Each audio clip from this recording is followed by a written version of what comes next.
परम सच्चिदानंद घन प्रेमानंद स्वरूप नवनिवृत्त निकुंज महामहिम परम पावन श्री वृंदावन धाम अपनी उपासना को सुरक्षित रखने के लिए वाणी बहुत संभाल कर बोले,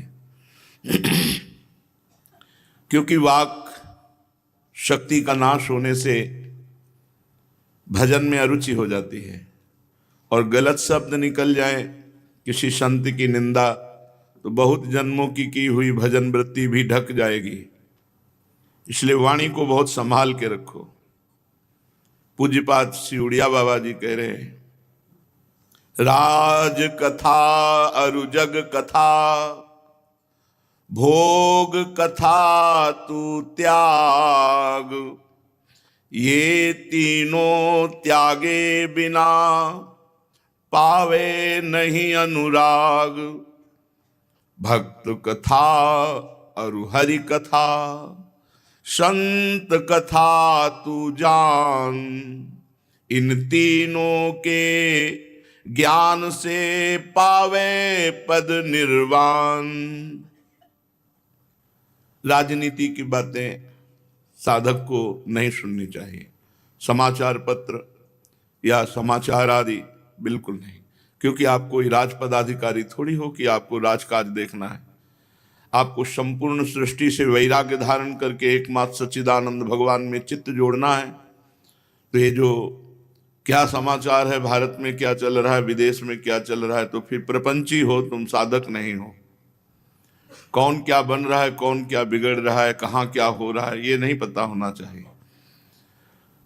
साधक की तो वृत्ति ऐसी होनी चाहिए कि आज कौन सा वार है पता नहीं, कौन सी तिथि है, कौन सा दिन, कौन सा नक्षत्र, कौन सा तारीख, इसका भी ज्ञान नहीं होना चाहिए। सच्ची मानिए, यहां एकादशी का पता तब चलता है जब परिक्रमा होती है। अगर हम इन बाह्य बातों का चिंतन करेंगे तो फिर भजन नहीं होगा। राजकथा बिल्कुल चर्चा नहीं होनी चाहिए साधकों के बीच में, कौन क्या कैसा। आप कोई संसार के पदों में जाने वाले नहीं हैं, आप संसार के पदों के त्यागी परम पद के अधिकारी हैं। जिस परम पद को, इस त्रिभुवन का सबसे बड़ा पद है परमेष्ठी पद, ब्रह्मा पद। ब्रह्म पद में विराजमान ब्रह्मा भी जिसको नमस्कार करते हैं वो हरिदासत्व है, वह परम पद है। आप भिखारी नहीं हैं, आप रंक नहीं हैं, आप गरीब नहीं हैं, आप बहुत बड़े हैं, आपसे बड़ा कोई है ही नहीं। इसीलिए सबसे बड़े का सबसे बड़ा होने के कारण दैन्य हो जाता है। जो डाल फल से युक्त हो जाती है वो झुक जाती है, भक्त दैन्य होता है। तो हमको और किसी पद की जरूरत नहीं है। अगर किसी पद में लुभायमान हो रहे तो परम पद के अधिकारी ही नहीं हो। जब उपासना में चित्त जुड़ता है तो न पारमेष्ठ्यम न महेंद्र धिष्णम न सार्वभौम न रसाधिपत्यम न योग सिद्धि अपनर्भवम वा। न परम पद की जिसकी आकांक्षा नहीं है वही भोगों में जाता है, वही और पदों को चाहता है। जो परम पद का लक्ष्य बना लिया वो ब्रह्मा का भी पद नहीं चाहता। ये सब छोटे हैं, न देवराज इंद्र का पद, न सार्वभौम पद, न लोक लोकांतर के भोग, न सिद्धियां। इसलिए राजकथा का तुम्हारे जीवन में कोई अस्तित्व नहीं होना चाहिए। कौन क्या है कुछ पता नहीं, केवल अपने प्रभु से मतलब। दूसरी बात कह रहे जग कथा, गांव गली परिवार रिश्तेदार नातेदार, ये सब बातें नहीं। भोग कथा, नाना प्रकार की भोग वार्ता नहीं। आज खाने में क्या बनेगा, आज क्या, ये सब चर्चा का विषय है क्या? गए जो मिला राधे श्याम पा लिया।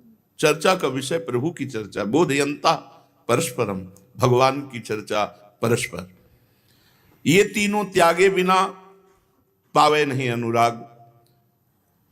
यदि भगवत अनुराग में डूबना है तो राजकथा, जग कथा और ग्राम्य कथा, भोग कथा, इसका त्याग करना होगा।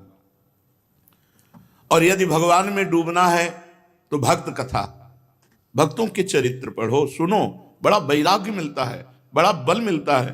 भगवान की कथा से भी ज्यादा बल भक्त कथा में मिलता है, क्योंकि भगवान की कथा में भगवान की ईश्वरी महत्ता का दर्शन होता है और भक्त कथा में भगवान की दैन्यता का दर्शन होता है। अपने भक्त की मल भरी लंगोटी धो रहे हैं, अपने भक्त के लिए राजा के चरण चापने जा रहे हैं सेनाई बनकर। कैसा कैसा स्वरूप भगवान का दैन्य। अपने भक्त के लिए त्रिलोचन के अंतर्यामी नौकर रूप धारण करते हैं। तब लगता है मेरे भगवान इतने बड़े होकर कितने कृपालु हैं, अपने भक्त के लिए कितने छोटे छोटे कार्य करते हैं। ऐसे पार्षद हैं कि एक क्षण में सृष्टि रच दें। ऐसे पार्षदों का आदेश नहीं करते, स्वयं प्रभु जाकर सेवकाई करते हैं अपने भक्त की। भक्त चरित्र में जब हमें देखते हैं तो हमारा हृदय भगवान की आसक्ति से युक्त हो जाता है।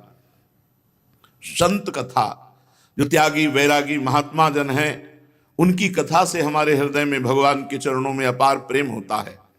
और भगवान की कथा हृदय को पावन करके भगवत तत्व का प्रकाश कर देती है। इन तीनों के ज्ञान से पावे पद निर्वाण। जो भक्त कथा, संत कथा, भगवंत कथा, इनमें अपना चित्त लगाता है, वो निर्वाण पद, मोक्ष पद को, प्रेम को प्राप्त होता है। बाबा लिख रहे हैं, रूखा सूखा खाई के ठंडा पानी पीव, देखी पराई चूपरी मत ललचावे जीव। रूखा सूखा जथा लाभ संतोष सदा, काहू सो कछु न चाहोंगो। एक बात समझ लीजिए, जब भगवान की साधना की जाती है तब देखो साधक को, और जब परिपक्व हो जाता है तब आप पहचान नहीं सकते हो। वैराग्य देखना है तो भगवत प्राप्ति के मार्ग में चलने वाले साधक को देखो, और अनुराग देखना है तो सिद्ध महापुरुष में देखो। पर अनुराग की दृष्टि नहीं तो नहीं देख पाओगे।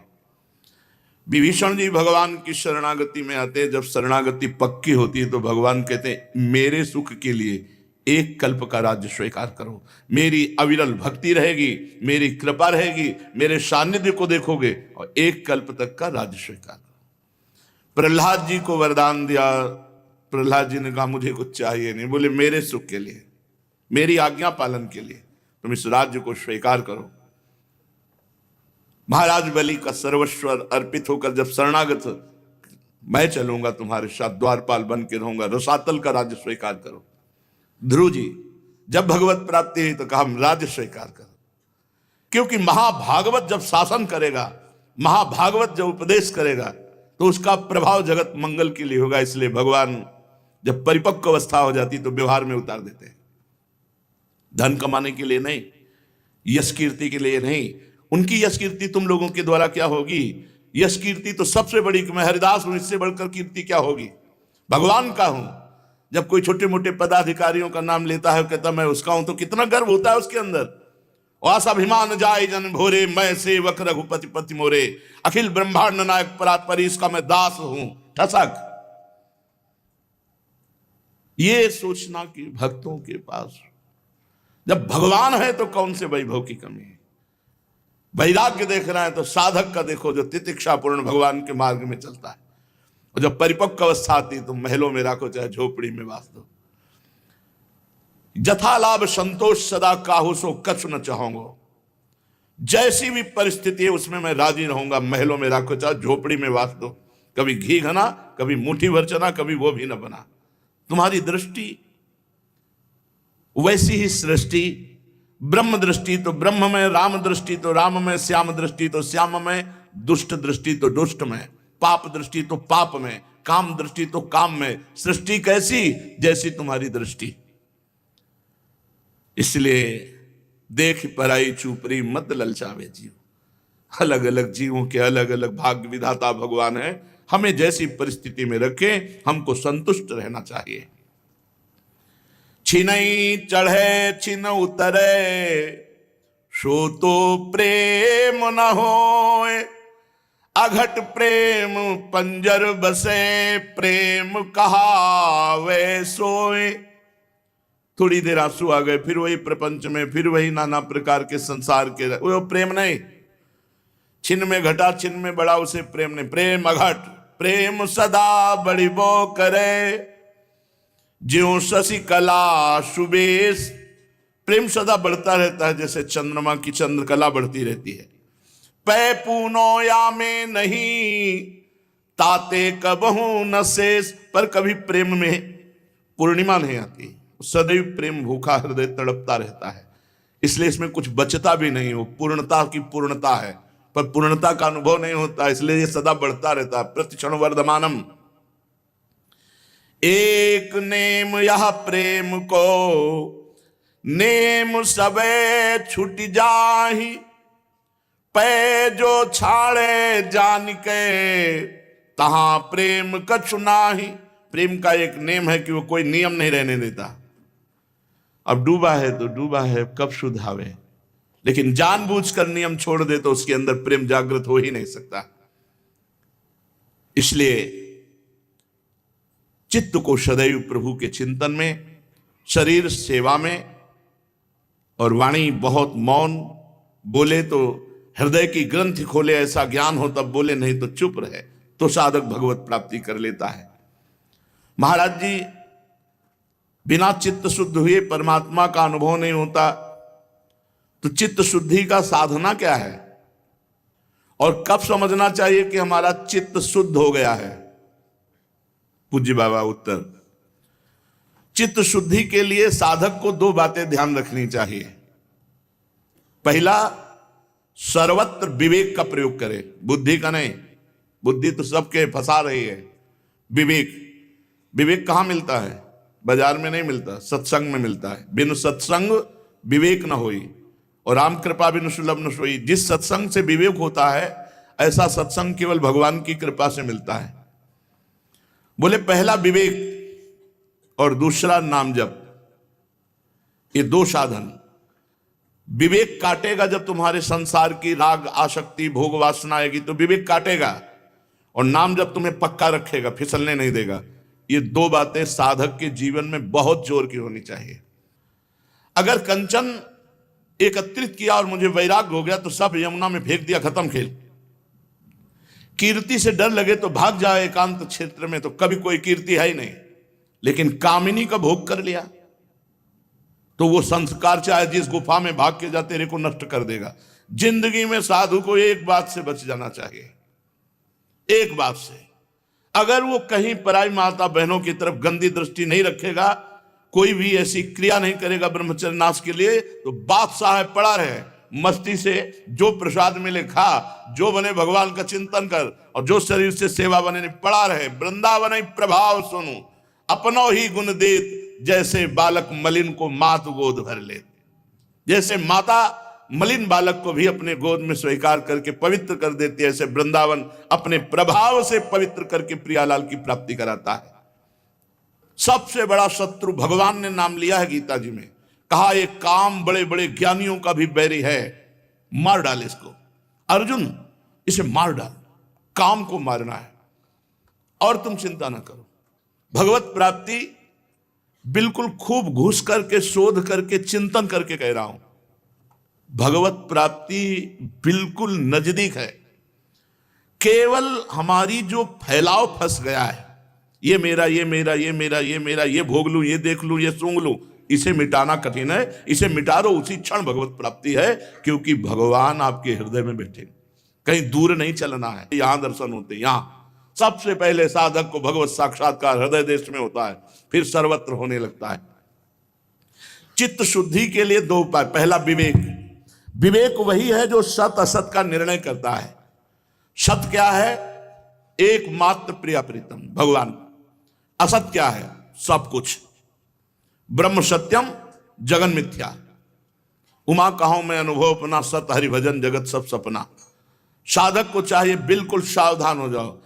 हम एक बात पे केवल कह रहे हैं, एक बात पे सावधान हो जाओ।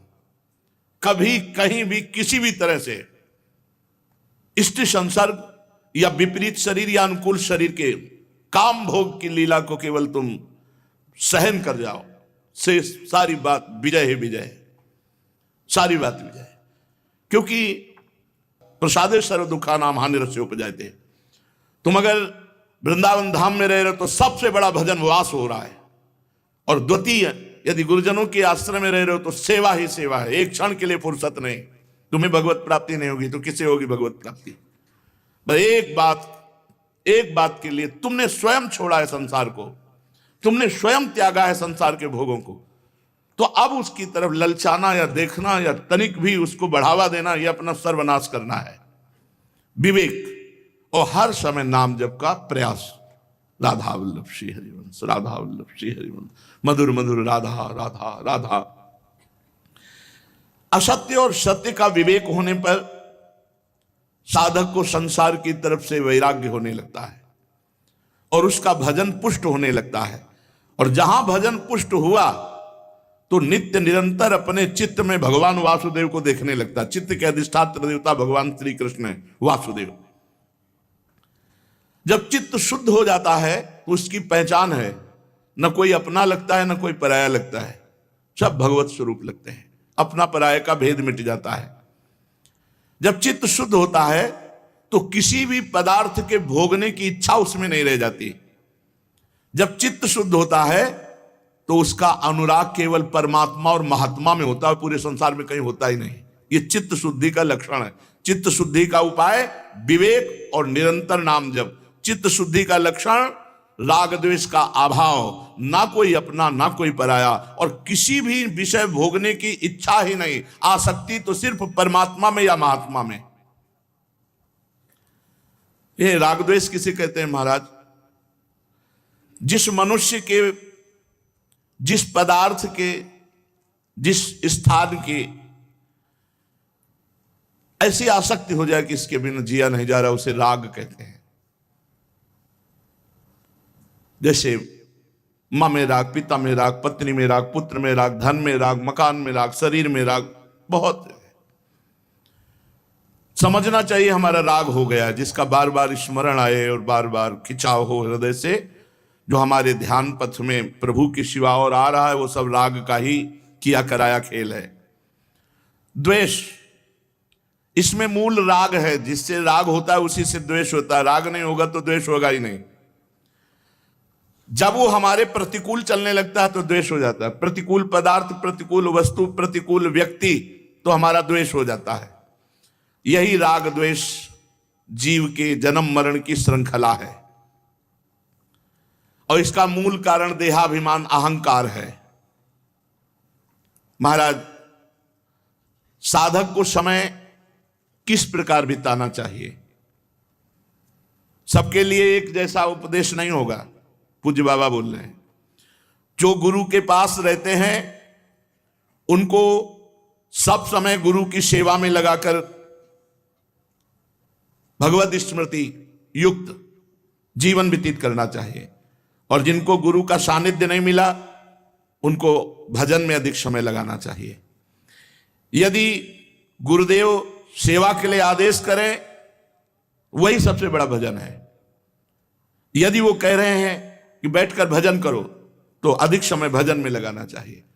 अगर गुरुदेव सेवा, तो फिर सेवा ही भजन है। जो गृहस्थ हैं उनको अपनी गृहस्थी के कार्य को गुरु सेवा, भगवत सेवा मानकर करना चाहिए। यदि गुरु जी कुछ स्वीकार करते हैं तो ठीक है, नहीं सर्वस्व गुरु का है, ऐसी भावना करनी चाहिए।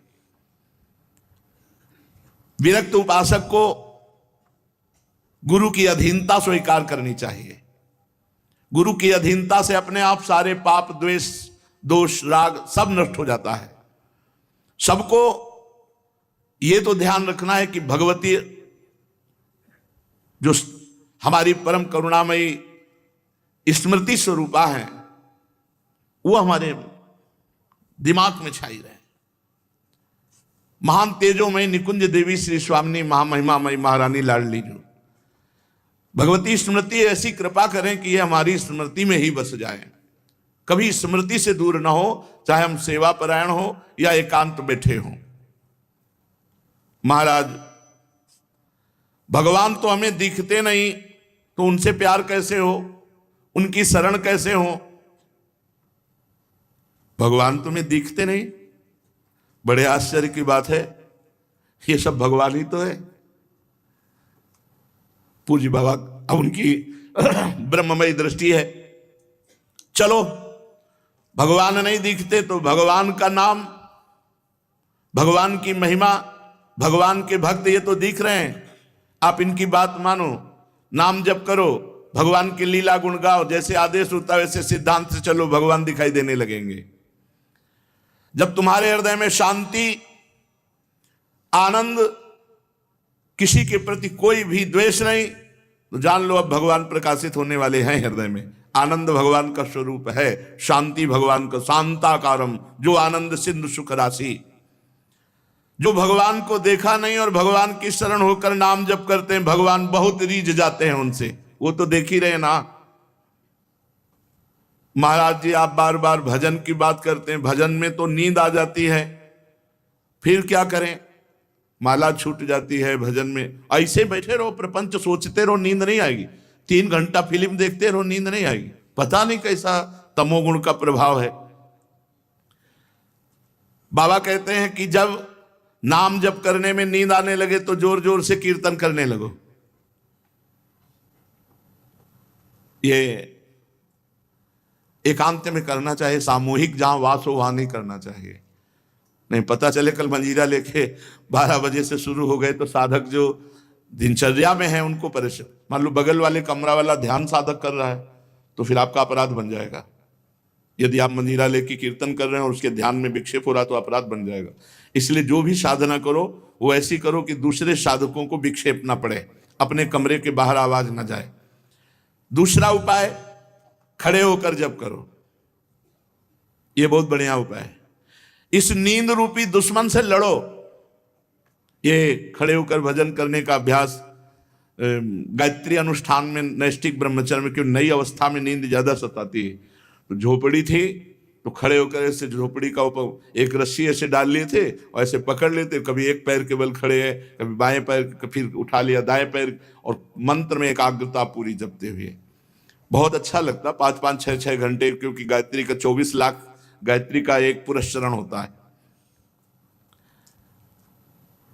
भक्त को चाहिए किसी भी स्थिति में भजन के समय में नींद ना आने पावे। बहुत लड़ना पड़ता है नींद से, बहुत लड़ना पड़ता है, एकदम गुस्सा जाते हैं।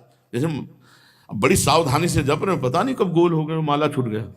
जब देखा माला छूट गया तो एकदम गुस्सा, अब पूरा माला गया, अब फिर एक से शुरू करना पड़ा। जैसे मान लो आप 99 मनका पे पहुंच चुके हैं और आपका छूट गया तो अनुष्ठान में नहीं माना जाएगा, फिर वहीं से शुरू करो एक से। ये नहीं कि कहीं से भी पकड़ लो वैसे शुरू करो, ऐसा नहीं। जब अनुष्ठान किया जाता है तो अगर जितने पे छूटा, अब ये काउंटर दिखाने थोड़ी चलो, काउंटर आज चला है काउंटर में क्या है कि जितना करो उतना छोड़ दो। हमने गुरुदेव भगवान से, ये तो अभी कुछ समय से चला है, ये तो दिखाई नहीं दिया, पहले कभी दिखाई नहीं दिया, अब तो नई रचना है। नहीं तो छोटा माला वो, हाँ सुमेरनी जिसे, और बड़ा माला, ये 2 ही थे चलाने के लिए। अब ये काउंटर भगवान की कलयुग महाराज की कृपा से आ गया है कि चलो माला नहीं तो इसको अपना पहन। माला से लोगों को शर्म भी लगती है, पूरा माला डाले ऐसे, बोले भगत बता, इसमें अंगूठी की तरह पहने अपना। बढ़िया है, बढ़िया है, बहुत बढ़िया है। किसी तरह भगवत स्मृति, भगवान नाम जप हो रहा है बहुत, पर इसमें यह सुविधा है कि 50 में छोड़ दिया, छोड़ दिया। माला में नहीं छोड़ सकते। यदि अनुष्ठान चल रहा है तो आप बोल नहीं सकते, छोड़ नहीं सकते। मान लो आप 107 में पहुंच गए और आपने छोड़ दिया तो नहीं माना जाएगा, फिर एक से शुरू करो। अब जैसे आप माला जप रहे हैं गुरु मंत्र की, तो बीच में गुरु मंत्र की माला जपते हुए बोलना नहीं है। जो जैसे 11 माला का अनुष्ठान दिया गया उसमें बोलना नहीं। अगर बोला तो जहां से बोला वो फिर वहां से कैंसिल, फिर वहां से शुरू करो। या फिर उसकी पद्धति है, उस माला को ऐसे करके निकाल के मन का रखो, आचमन करो, भगवान से प्रार्थना करो, अत्यंत आवश्यक होने पर बात करो, फिर प्रणाम करो, फिर उसके नीचे वाली मनका से, जहां से रखा है नीचे वाली मनका से शुरू कर दो। ऐसे नहीं कि ऐसे खड़े बात कर रहे हैं फिर घुमा रहे, तो क्या फर्क पड़ता है? दिमाग में क्या फर्क पड़ता है? कौन सा परिवर्तन हो रहा है? जो हमारी वैदिक सिद्धांत पद्धति है उसी से लाभ प्राप्त होता है। महाराज, जो नींद है उससे लड़ना पड़ता है।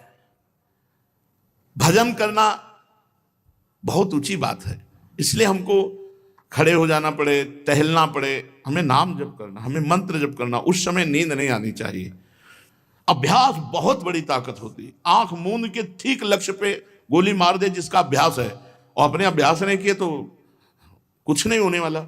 अभ्यास योग युक्तेन चेतसा नान्यगामिना, आज भी वही दिनचर्या है जो बाल्यावस्था से गुरुजनों ने सिखाई थी, वैसी दिनचर्या।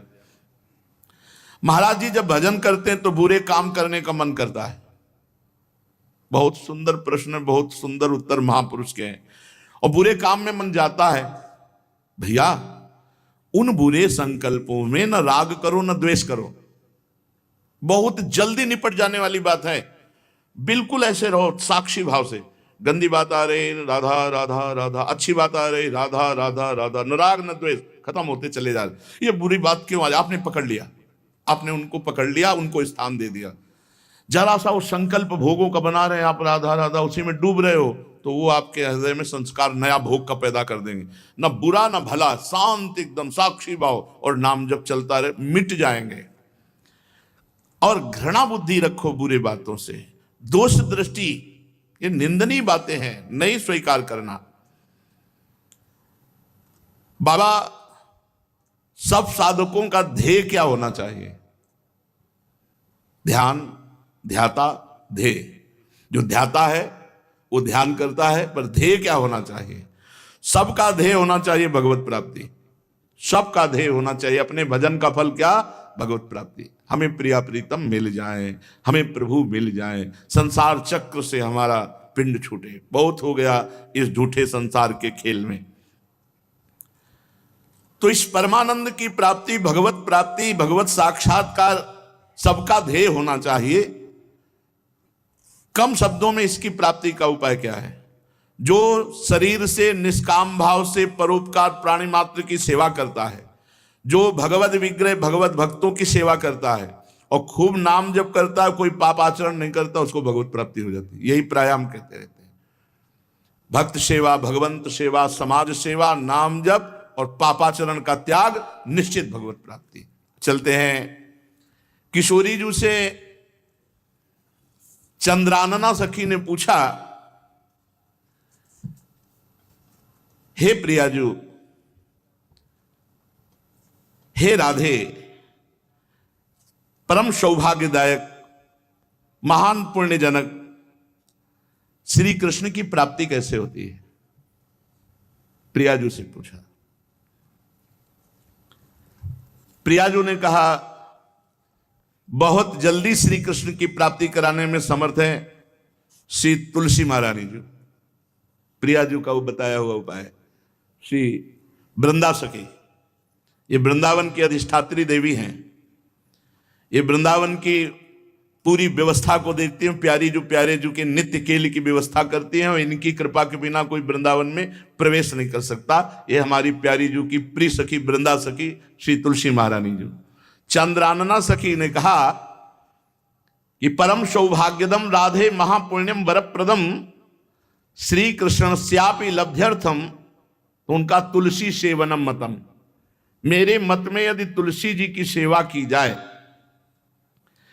तुलसी जी का यदि स्पर्श हो जाता है, तुलसी जी का नाम कीर्तन किया जाता है, तुलसी जी को प्रणाम किया जाता है, तुलसी जी का वृक्ष लगाया जाता है, तुलसी जी को जल अर्पित किया जाता है, और तुलसी दल से नित्य भगवत सेवा की जाए, तो बहुत जल्दी श्री कृष्ण प्रसन्न हो जाते हैं।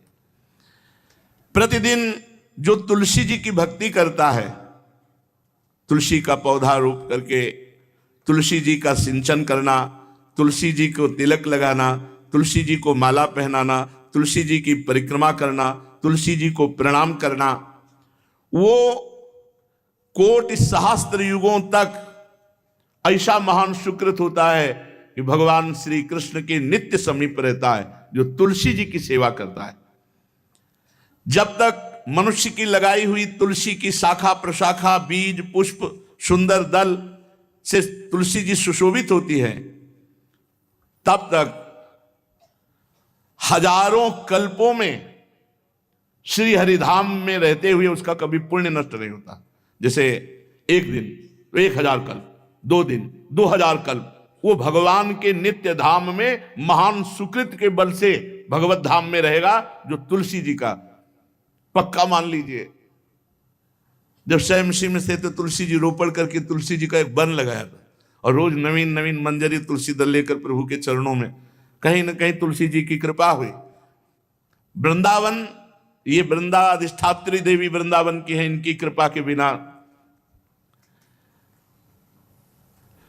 हे चंद्रानने, संपूर्ण पत्रों और पुष्पों को जो उतार करके सम्मान पूर्वक पहले प्रार्थना करनी चाहिए। हे वृंदा देवी, हे तुलसी जी, भगवान श्री हरि की पूजा के लिए या प्रियाजू की पूजा के लिए हम आपके कुछ मंजरी, कुछ दल लेकर के सेवा करना चाहते हैं, आप कृपा करके मुझे दीजिए, और फिर उतार लें। ऐसे नोचना नहीं, बहुत सम्मान से, बहुत प्यार से, तो तुलसी जी प्रसन्न होते हैं। जो मनुष्य तुलसी दल से श्री हरि की पूजा करता है, कोई भी पाप उसका स्पर्श नहीं कर सकता। पूर्व में किया हुआ कोई भी पाप उसको दंड नहीं मिलेगा, जो तुलसी जी की आराधना नित्य करता है। अब इतना जल भी ना चढ़ा दे, मार पुण्य हो जाए और तुलसी जी अंतर ध्यान। अनुकूल जल, जैसे मान लो गमले पे हैं तो इतना बड़ा तांबे का रोज उससे चढ़ा, अब भर के लोटा चढ़ा दोगे 2-4 दिन में अंतर ध्यान हो जाएंगे तुलसी जी। बहुत विवेक से जरूरत है, मतलब भारी पुण्य होगा। अब इतना बड़ा लोटा रोज जल चढ़ाओगे तो 2-4 दिन में पीली होके अंतर ध्यान हो जाएंगी। बस इतना जल, अनुकूल जल चाहिए। एक तांबे का छोटा सा लिया, ऐसे डाल, रोज डालो, उसमें कोई फर्क नहीं। और गमला उठाकर धूप में विराजमान करो। सेवा का मतलब क्या है? जो तुलसी जी को जल अर्पित करके तुलसी जी की सेवा करता है, हरि चिंतन करता है, कभी कोई पाप उसका स्पर्श नहीं कर सकता। 100 भार सोना, 400 भार चांदी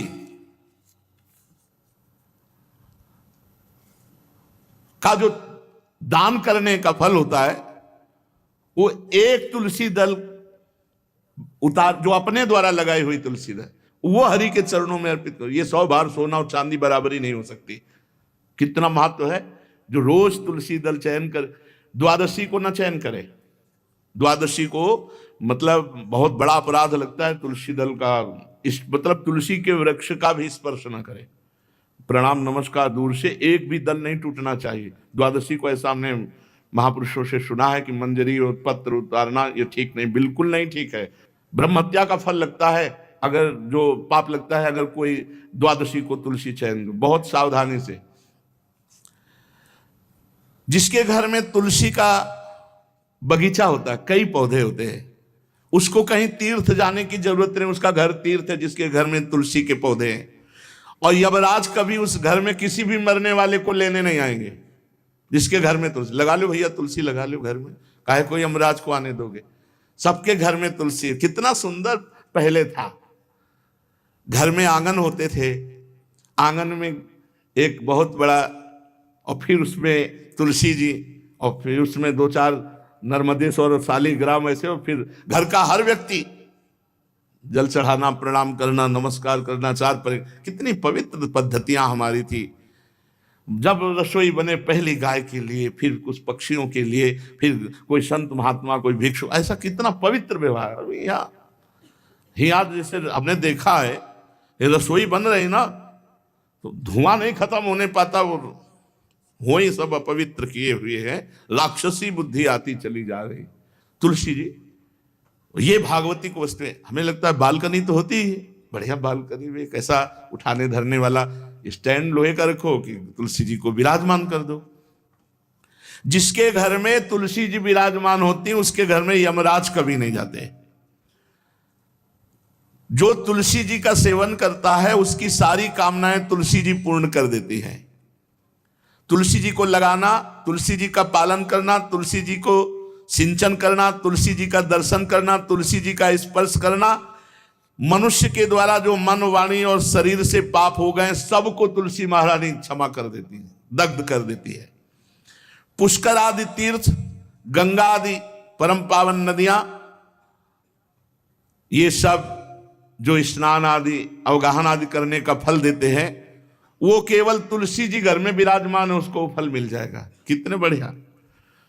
जो तुलसी जी की नवीन मंजरी प्रभु के चरणों में अर्पित करके प्रणाम करता है, वो चाहे कितना भी अपराध किए हो, वो कभी यमपुरी को नहीं देखेगा, कभी यमराज के पास नहीं जाएगा। जो मनुष्य तुलसी काष्ठ का घिसा हुआ चंदन लगाता है, उसके सारे संचित भस्म हो जाते हैं, और क्रियमाण जो वर्तमान, वो कभी उसको बांध नहीं सकते। तुलसी जी का काष्ठ का घिसा हुआ चंदन। जिसके घर में तुलसी की छाया होती है वहां पितरों को अपने आप कल्याण प्राप्त हो जाता है। जो श्राद्ध करने से लाभ मिलता है पितरों को, घर में तुलसी लगा के, जो तुलसी की छाया बड़ा वृक्ष, पितरों को तृप्ति मिलती है। चतुर्भुज ब्रह्मा जी सारंग धनवा श्री हरि के महामहिम स्वरूप की अनुभूति करने के लिए भी कहा है कि तुलसी जी का महान महात्म्य, अगर तुलसी जी का सेवन करे तो भगवान श्री हरि की महिमा को जान जाएगा। स्त्री हो या पुरुष, पुरुष नपुंसक नारीवा जीव चराचर कोय, सर्व भाव भज कपट तज मोहि परम प्रिय सोय। शरीर वर्दी है, हमारी पोशाक है, हम सब एक हैं, आत्मस्वरूप है, कुछ अलग नहीं है। शरीर केवल पांच भौतिक है तो सबका पांच भौतिक है, उसमें चिन्ह है स्त्री पुरुष के, बस इसके लिए भगवान की आराधना निषेध थोड़ी है। जो स्त्री या पुरुष श्री तुलसी जी के काष्ठ के मन के बना के, जैसे छोटी कंठी या बड़ी माला धारण करता है, श्री कृष्ण उसके बस में हो जाते हैं। यह है तुलसी जी की महिमा। परम सुहाग श्री कृष्ण मिल जाते हैं, और कौन सी हमें उपलब्धि चाहिए। हे गोपनंदिनी, तुलसी जी का सेवन करने से श्री कृष्ण वश में हो जाते हैं। जो तुलसी की माला से नाम जप करता है, काउंटर वाली बात तो स्मृति के लिए भाई है, हम निषेध नहीं करते, नहीं बहुतों के भजन बंद हो जाएंगे, पर हम इतनी महिमा जरूर बता देते हैं कि तुलसी माला से जो नाम जप किया जाता है उससे आध्यात्मिक सिद्धि बहुत जल्दी होती है। गुरुदेव भगवान कहते, जो अंगुलियों से रगड़ होती है मन का से, उसमें आध्यात्मिक ऊर्जा शक्ति तुलसी माला से। प्लास्टिक पर भाई करो, निषेध नहीं कह रहे, बंद हो जाएगा वो भी राधा राधा कहना, वो हमें बंद नहीं करना, हम कह रहे तुम जैसे बने वैसे करो, लेकिन माला का बहुत बड़ा प्रभाव है। तुलसी परम पवित्र भगवान श्री हरि की प्रिया, और उनके काष्ठ को जब हम ऐसे ऐसे नाम के साथ, तो विशेष ऊर्जा शक्ति, आध्यात्मिक शक्ति हम में जागृत होती है। हो सके जिनको ऐसा बन सके तो छोटी एक वो आती है सुमिरनी, उसको रख लो, अपनी जेब में रख लो, उससे करो। और नहीं है तो भैया तुम इसी से करो, नाम जप करो, भाव को भाव न खालसो, नाम जपत मंगल दिस दसो। सुंदर सुंदर तुलसी जी के वृक्षों के समीप बैठ करके जो अनुष्ठान किया जाए वो बहुत लाभदायक। श्रीमद् भागवत का, गोपाल सहस्त्र नाम का कोई भी पाठ तुलसी जी के समीप विराजमान करके किया जाए। आचार्य को बुला करके तुलसी पूजन करना चाहिए, विविध प्रकार के अनुष्ठान, अरे तभी तो सब मंगल होता है। पहले था, हमने देखा है, 4 बजे माताजी दरवाजे के सामने लीपती, रोज का काम। जो पुराने घरों में देहरी के आगे आके 4 बजे लीप करके वहां अपना चौकपुर के दीपक जला, मतलब क्या पवित्रताएं थी, क्या मंगल था। जब किसी को निमंत्रण दिया जाता था सबके पैर धोए जाते थे, सुंदर बिछौना बिछा करके, और उसमें बैठ कर पत्तल और रज के सकोरा कुल्हड़ ऐसे भोजन पाया, कितना पवित्रता। जो हमारी पूर्व पवित्रता थी, धोती कुर्ता चोटी, पवित्रता। मान लो अगर बाहर जा रहे तो पैजामा कुर्ता, ऐसे बहुत पवित्र पोशाकें थी, पवित्र आचरण थे, पवित्र खान पान था। घर में जाओ तो एक पवित्रता, एक किसी भी घर में ऐसा नहीं था कि देव मूर्ति ना विराजमान हो, किसी भी घर में ऐसा नहीं था तुलसी जी विराजमान न हो, 1-2 गाय जरूर होती थी, पवित्रता। अब तो बड़ा विचित्र, ये भारतीय गौएं जो श्वेत रंग की, जो अरुण रंग की, जो सींग वाली हैं, वो उनका आप दुग्ध देखिए, दूह कर रख दीजिए, स्वर्णिम कांति छाई मिलेगी। ये हमारी भारतीय पद्धति है, हविष्यान्न, इससे देवताओं का, भगवान का, सबका अभिषेक पूजन होता है। शुद्ध गाय जो हमारी भारतीय है, टीला है उसकी जैसे निकला हुआ, वो भगवान ने सेवा की है। हमारे गोविंद भगवान का नाम ही गोविंद, गौओं के इंद्र। भगवान सुबह से निकल जाते थे, शाम तक गौओं को चराते थे। बड़ा तो किशोरी जी ने श्री तुलसी जी के पूजन की बात, भगवान गोपियों से वादा किए थे कि अब तुम्हें अगली पूर्णिमा को रास, अब रास बिना रासेश्वरी के नहीं हो सकता, लिखा हो चाहे ना लिखा हो। कोई भी विद्वान, कोई भी प्रवक्ता इस बात को बतावे, कहते हैं भागवत में राधा नाम नहीं लिखा है, भागवत राधामय ही है। सांद्रानंद घन प्रेम मूर्ति किशोरी, बिना लाडली जू के कोई रास बता दे कहीं भी कभी भी कैसा भी, महारानी जू के बिना रासेश्वरी के रास हो ही नहीं सकता, लिखा हो चाहे ना लिखा हो। क्यों नहीं लिखा? याते श्री सुख प्रगट कियो नहीं, जहां बोले राधा तो समाधि लग जाती हो। यहां 7 दिन में तक्षक काटना है। श्री सुखदेव जी ने महारानी जी का नाम, हरिराम व्यास जी कह रहे, याते श्री सुख प्रगट कियो नहीं, जान सार को सार परम धन राधा नाम आधार। वैसे तो रोज संकेत वन में पीछे हमने चर्चा की थी, प्रेम सरोवर में प्रियालाल मिलते थे नंदगांव वर्षा में। आज लालू ने एक नई लीला रची, गोप देवी लीला है। श्री लालजू महाराज प्रियाजू को रास के लिए उन्होंने सोचा एक बार छलिया रूप रख करके महल में प्रवेश करते हैं, देखते हैं लाडली जू पहचानती है कि नहीं, और कितना प्यार लाडली जू करती है। महाराज तो जो रूप धारण करें तो सभी सुंदर हैं, तो सुंदरता के समुद्र हैं। जब नकबेसर धारण करते ना, अंजन और घूंघट नीलांबर का, महाराज हृदय चूर चूर हो जाए, ऐसे सुंदर है।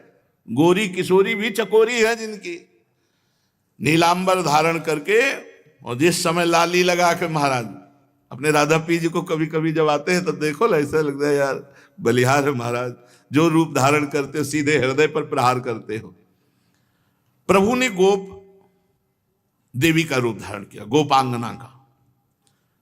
श्री चरणों में नूपुरों की झनकार, कटी में करधनी जिसमें क्षुद्र घंटिका लगी हुई हैं।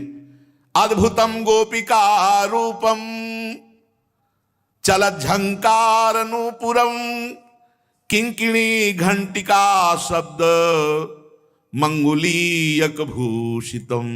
बड़ी दिव्य अंगूठियां धारण किए हुए अंगुलियों पे, कमर में करधनी जो रुंझुन रुंझुन, श्री चरणों में नूपुर, और रत्न कंकण के यूर मुक्ताहार विराजितम।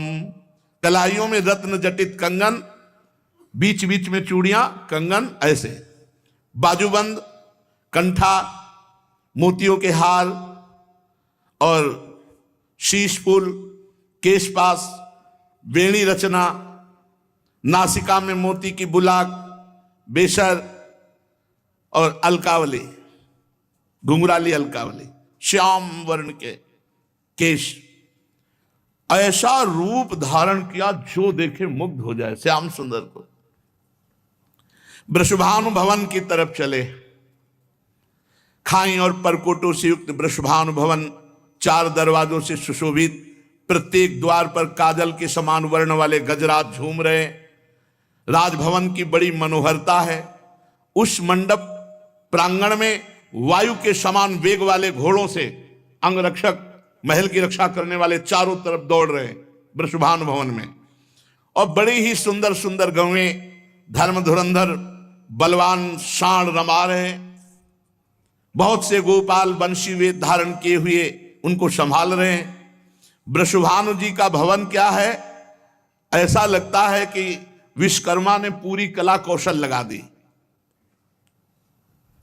और महारानी जी के लिए भवन के अंदर ही बगीचा, झरना, सरोवर, सब कोटि कोटि सूर्य के समान कांति वाली सुंदर सुंदर मणियां खंभों में जटित हैं, जिससे प्रकाश फैल रहा है। रत्न मंडित आंगन, बहुत से रत्न स्वरूप भूमि पे जटित हैं। और वहां वीणा, ताल, मृदंग आदि बाजे बजाती हुई बहुत सी मनोहर सखियां फूल छड़ी लिए हुए दरवाजे पर खड़ी हैं, संगीत बज रहा है। उस अंतापुर में दिव्य विशाल उपवन की छटा छटक रही। भीतर ही अनार, कंद, मंदार, नींबू तथा अन्य ऊंचे ऊंचे वृक्ष लहला रहे। केतकी, मालती, माधवी लताएं बड़ी सुंदर वृक्षों का आलिंगन किए हुए श्री राधा निकुंज महल के अंदर ही कल्प वृक्ष के फूलों की सुगंध से भौरे मत वाले हो रहे हैं। शीतल मंद सुगंध वायु चल रही है, कहीं सहस्त्रदल कमलों के पराग को बारंबार वायु बिखेर रही है। निकुंज शिखरों पर बैठे हुए मोर कभी नाचते हैं, कभी कूक रहे हैं, कहीं कोकिला, कहीं सारस, कहीं सुख, और फूलों के सहस्त्र सहस्त्र सैयाएं जगह जगह, कभी लाडली जो इधर से निकले किसी में भी विराजमान हो जाएं। मेघ मंदिर में सैकड़ों फुहारे छूट रहे, बाल सूर्य के समान कांतिमान कुंडल तथा विचित्र वर्ण वाले वस्त्र धारण किए हुए करोड़ों बलवान महल के आसपास श्री लाडली जू के और श्री स्वामिनी जू की परिचर्या में सब सुसज्जित सखियां केसरिया रंग के सूक्ष्म वस्त्रों को सजाकर पर्दा बनाया गया है। जलज पुष्प, थलज पुष्प, जगह जगह पल्लव बिखेरे गए हैं और घुटनों तक पुष्पों का पराग महारानी जो चलेंगे। राजभवन में ऐसा मालती मकरंदों के फव्वारे, मालती के सुंदर मकरंद के पराग के सुगंध से युक्त ऐसे फव्वारे चल रहे हैं। ऐसे आंगन करोड़ों चंद्रमाओं की कांतिमती कोमलांगी सहचरियां, करोड़ों चंद्रमाओं की कांति, धीरे धीरे वहां सब निरीक्षण परीक्षण। श्री वृषभानुनंदिनी श्री किशोरी जी की सेवा में सहस्त्रों ऐसी सुंदरियां, जैसे चंद्रमा के उदय होने से ताराओं की कांति फीकी हो जाती है, तो जब लाडली जो पधारती है तो ऐसे सबकी कांति फीकी हो जाती है। देखो माई सुंदरता की सीमा, ब्रजनो तरुण कदम नागरी, निरखी करत अधग्रीवा। महान गौरव लाडली जी का। श्री किशोरी जी की अगवानी करने के लिए सखियां दौड़ पड़े। लाडली जी को संभाल संभाल के कर कमल पकड़ करके पराग मार्ग से सिंहासन पर बिठाया। फिर लाडली जी की जैसी सेवा होती, कोई चवर, कोई पंखा, कोई व्यजन, कोई पान बीड़ी। अब ये गोप सुंदरी थोड़ा घूंघट करके सकुचाती हुई कोई टोक न दे, वृषभानु भवन में पहुंची। एक सखी ने देखा फूल छड़ी से, रे कौन हो आप? मैं गोप सुंदरी हूं, गोप देवी। क्या कार्य है? आपकी महारानी से मिलना है, मुझे शिकायत करना है। क्या शिकायत करनी? शिकायत करना है तो बाबा से करो जाकर। वो बात बाबा से नहीं कह सकती जो बात हमारे साथ हुई है, वो बात केवल लाडली जी से कह सकती है और वही हमारा निर्णय कर सकती है। हाँ, तो कोई गंभीर बात है, गंभीर बात है। इसीलिए तो महारानी जी, कोई गोप सुंदरी आई अपने को बोल रही है और वो आपसे अपना न्याय करवाना चाहती है। आदर पूर्वक उसको लाओ। पुष्पों के पावड़े जहां थे वहीं से गोप सुंदरी को घूंघट इतना किए हुए हैं, क्योंकि लाडली जी के सामने नेत्र चपलता इनकी खुल जाती है, तो इतना घूंघट किए हुए हैं। आदर से सत्कार पूर्वक पार्श्व में ही एक सिंहासन आसन डलवाया। आओ, तुम हमारी अतिथि हो, तुम्हारा स्वागत है, बैठो। कुछ खाओ पियोगी? हृदय जल रहा है, खाएं पिए क्या? नहीं, बात क्या हो गई? ऐसा क्या हृदय जल रहा है? कुछ आपको नहीं, हमारी पहले बात सुन लो और न्याय कर दो, बस हो गया। अच्छा सुंदरी, तुम्हारा स्वागत है। स्वागतम ते सखि शुभे नामधेयम बदासु में, भूरि भाग्यम ममई वाद्य भवत्यागतया स्वतः। स्वागत है सुंदरी, तुम्हारा स्वागत है। मुझे ऐसा लग रहा है मेरे भाग्य से तुम आई हुई हो, क्योंकि जब मैं तुम्हारे जो अंग खुले दिखाई दे रहे हैं उनको देखती हूं तो मुझे विशेष सुख मिलता है, जैसे मेरे प्रीतम के सुख, मेरे प्रीतम की स्मृति आपके दर्शन से आ रही है। त्वत्समानम दिव्य रूपम दृश्यते नहीं भूतले, यन्न त्वं वर्तसे शुभ्रू पत्तनम धन्यमेव तत्। सुंदरी, तुम्हारा स्वागत है। भूतल पर तुम्हारे समान दिव्य रूप नहीं हो सकता। शुभ्रू, तुम जैसी सुंदरी कहां निवास करती है? धन्य है वो नगर जहां तुम निवास करती हो। प्रिया जी, इतना क्यों? क्योंकि श्याम वर्ण की अंगूठी पहने हुए, श्याम वर्ण की कांति अंगों से, तो प्रिया जी को अपने लाल जी की याद आ रही, प्रीतम की याद आ रही, प्रभु की याद आ रही। तुम अपने आगमन का कारण विस्तार पूर्वक बताओ। मेरे योग्य जो कार्य होगा मैं अवश्य करूंगी। तुम्हारी चाल ढाल बहुत सुंदर लगती है। प्रियाजू ने आते देखा था, तो चाल ढाल बहुत सुंदर लगती है। हे वृषभानुनंदिनी शुभ्रे, मैं तुम्हें कैसे बताऊं, शायद तुम बर्दाश्त नहीं कर पाओगे। नहीं बोलो ना, क्या बात है। पूछा मेरा नगर कौन सा है, तो सुन लो, मैं गोकुल में जो नंदगांव पास में है, नंद भवन में उत्तर दिशा में मेरा निवास है। मैं गोप देवी कहलाती हूं। मैंने ललिता जी के मुख से तुम्हारी महिमा सुनी है कि तुम न्याय ठीक करती हो, बड़ी करुणामयी हो, आपकी रूप माधुरी, गुण माधुरी, चंचल लोचने, प्रधान उद्देश्य तो तुम्हारा दर्शन है। और दूसरी बात, एक शिकायत करनी है, न्याय लेना है। मैं कमल लोचने, जहां ललित लवंग लता की सुगंध छा रही है, गुंजा निकुंज में मधुपो की मधुर ध्वनि से युक्त कंज पुष्प खिल रहे हैं, ये राधा निवास आज मैंने अंदर देखा, जीवन में पहली बार देखा है। मेरी आंखें निहाल हो गई। ऐसी तो कोई पुरी नहीं है, चाहे देवराज इंद्र की क्यों ना हो। अब वो वार्ता कर रहे हैं। लाडली जी से गोप देवी ने कहा, मेरी आंखें तो सार्थक हो गई, शीतल हो गई, पर मेरा हृदय जल रहा है। क्या? ये जो नंदगांव में एक श्याम सुंदर है, आपने सुना होगा, श्री जी सावधान हुई, रोज हमको परेशान करते हैं, रोज परेशान। मैं नहीं चाहती, मैं तो उनको देखना भी नहीं चाहती, बोलना भी नहीं चाहती, लेकिन वो रोज हमारी तरफ देखते हैं, बोलते हैं और हमको तंग करते हैं। अब तुम ही बताओ, किसी भले घर की, लालू के भले घर की किसी को ऐसे, अब ये बात तो बाबा से नहीं कह सकती ना। श्री जी ने कहा कि नहीं नहीं, ऐसा नहीं है, आप जैसा कह रहे हो वैसा नहीं है। मैं दुखिनी हूं।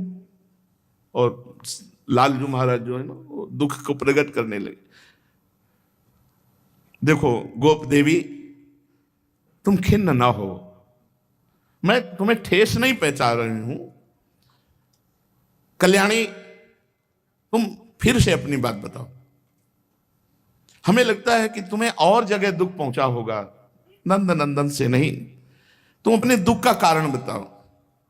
एक बात सच्ची समझ लो, श्री कृष्ण और श्री कृष्ण भक्त, इन दो के सिवा अगर किसी ने तुम्हें दुखी किया है तो मैं दंड दे सकती हूं, पर ऐसा श्री कृष्ण के द्वारा आपको। देखो, अगर तुम बनावटी बात कह रहे हो तो तुम्हें जो हाथी घोड़ा रथ सोना रत्न चाहिए सब ले जाओ। सही बात बताओ, निश्चल भाव से, जैसे मैंने तुम्हें अपना मित्र माना, वैसे ही तुम मित्रता का बर्ताव करके बताओ। देखो, श्री जी ने कहा कि तुम हमारी मित्रता में कपट न, अगर जो मित्रता में कपट करता है उसको धिक्कार है। गोप देवी ने कहा, राधे, बरसाना गिरी की घाटियों में मनोहर सांकली गली है। खुली बात तुम्हें बताया, अभी तक तो हम गुप्त बता रही थी। मैं दही बेचने जा रही थी, इतने में नंद का आ गया। नौ तरुण तो है ही है, और आप तो जानती हैं सुंदर भी है।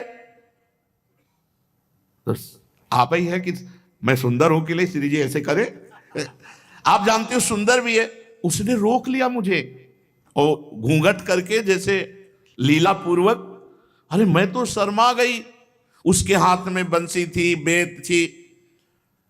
उस रसिक शेखर लंपट को लज्जा की तो तिलांजलि ही दे दी। मेरा हाथ पकड़ लिया और जोर जोर से हाथ मरोड़ने लगा और कहने लगा, सुंदरी, मैं इस कर लेने वाला हूं इस बीथी का, गली का।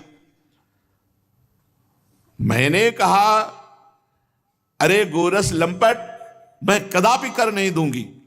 बस इतना कहना था कि उसने सिर पर से जबरदस्ती दही का माट उतार डाला, फोड़ डाला, और मेरा पुराने जमाने का वो माट था, और दही पी लिया।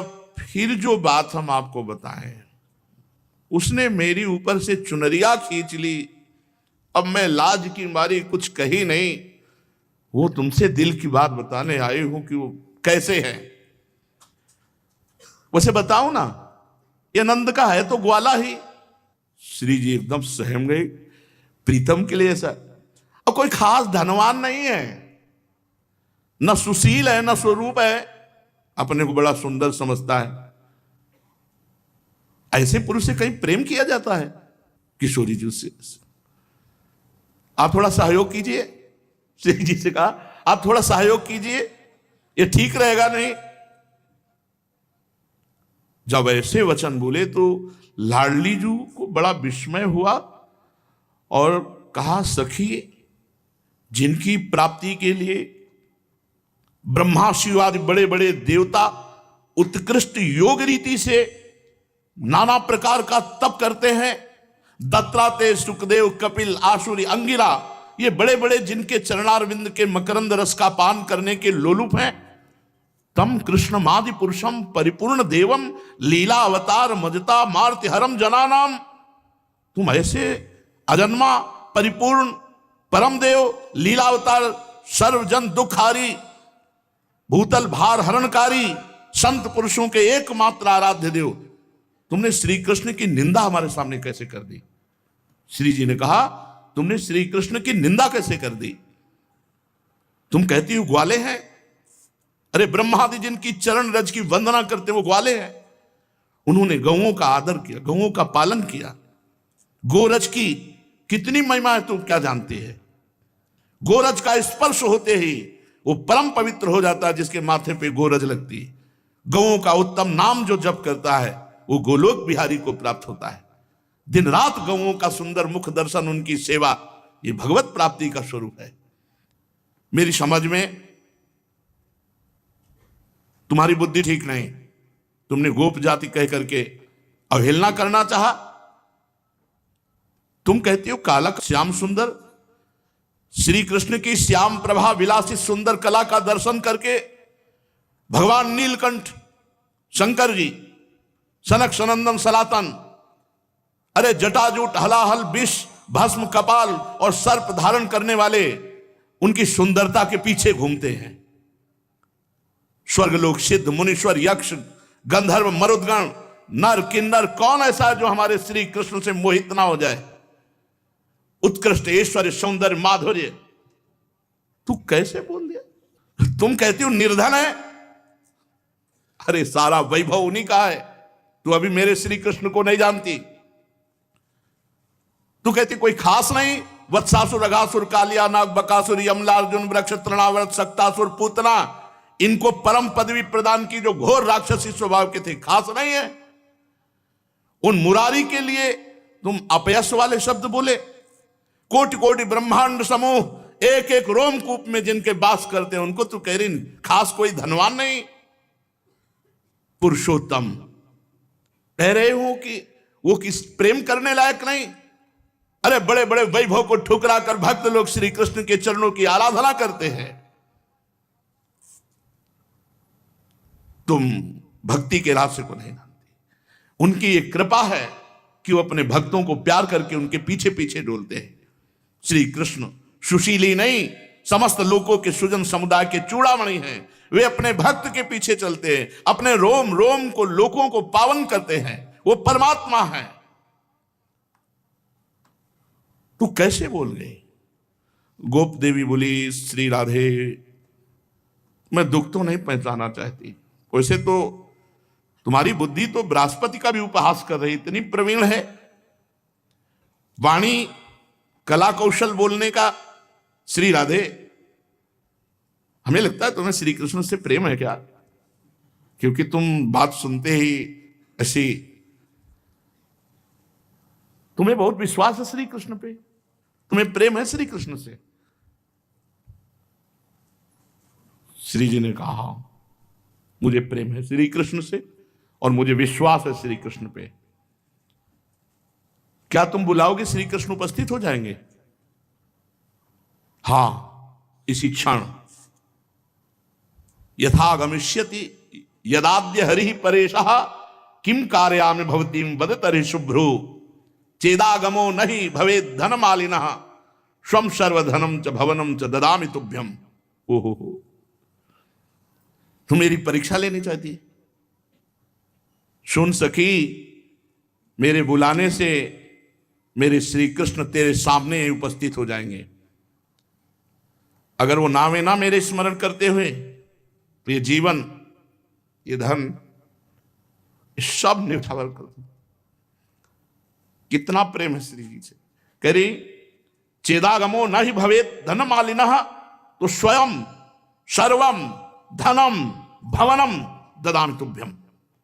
मैं तुम्हारी सेविका बन जाऊंगी, सब कुछ अर्पित कर दूंगी अगर मेरे बुलाने पर श्री कृष्ण न आए।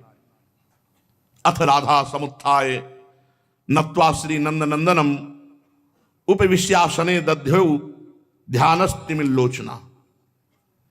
उसी समय श्री जी ने आंख मूंद लिया और प्रभु श्री कृष्ण के ध्यान में मगन हो गई। श्री कृष्ण का मन ही मन चिंतन करके उनके ध्यान में डूबी और निश्चल हो गई। वो तो सामने ही बैठे गोप देवी के रूप में। देखो, अब तो मामला बढ़ गया। श्री जी तो ध्यानस्थ हो गई और श्री जी के आंखों से अश्रु प्रवाह होने लगे। उतार कर फेंक दिया सब गोप देवी का वेश, निकालते हुए वो आके बैठ गए